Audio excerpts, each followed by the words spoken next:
Ito pong video na ito ay para po sa ating mga kababayan na nagkatrabaho sa bahay. Excuse me. Ito po yung aking advice po sa inyo. Pag kayo po ay nagka-problema at hindi po kayo pinapansin ng agency ninyo, okay? Kahit na po anong effort ninyo or ng family ninyo sa Pilipinas na humingi ng tulong sa agency at deadma pa rin kayo, huwag po kayong mawalan ng pag-asa. Pwede po kayong humingi ng tulong sa ahensya ng ating pamahalaan or sa mga katulad namin. Pero kung halimbawa, katulad po sa amin, hindi ko po nabasa yung inyong messages o yung mga kasamahan ko, dapat po kumilos din po kayo agad.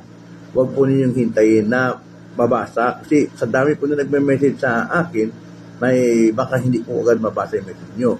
So, pag naka-message po kayo sa ating government agencies, katulad po ng hotline po ng OWA, na number niya ay 02-1348, pag ang family po ninyo ang tatawag na sa probinsya, ay makakausap po ninyo yung pong ating pinaka-call center ng OWA.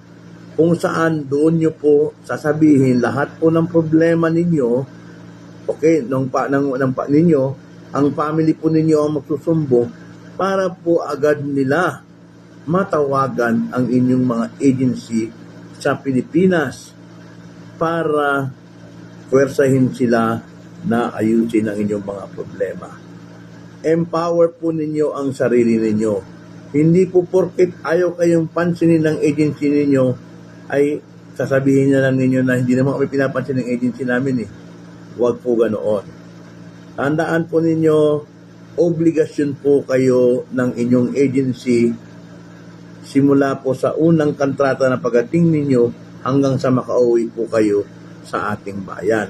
Hanggat hindi pa po kayo nakakauwi ng Pilipinas, kahit abutin kayo ng 5 taon, agency pa rin ang lalapitan ninyo.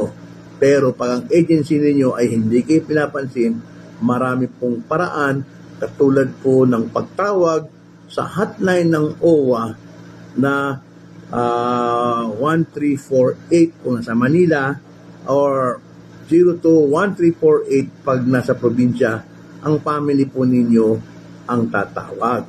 Okay? Or pwede po kayong bumisita yung family ninyo sa OWA sa Pasay and Intramuros or sa ating Department of Migrant Workers, yung pong dating POEA sa EDSA, para mag-request po ng assistance.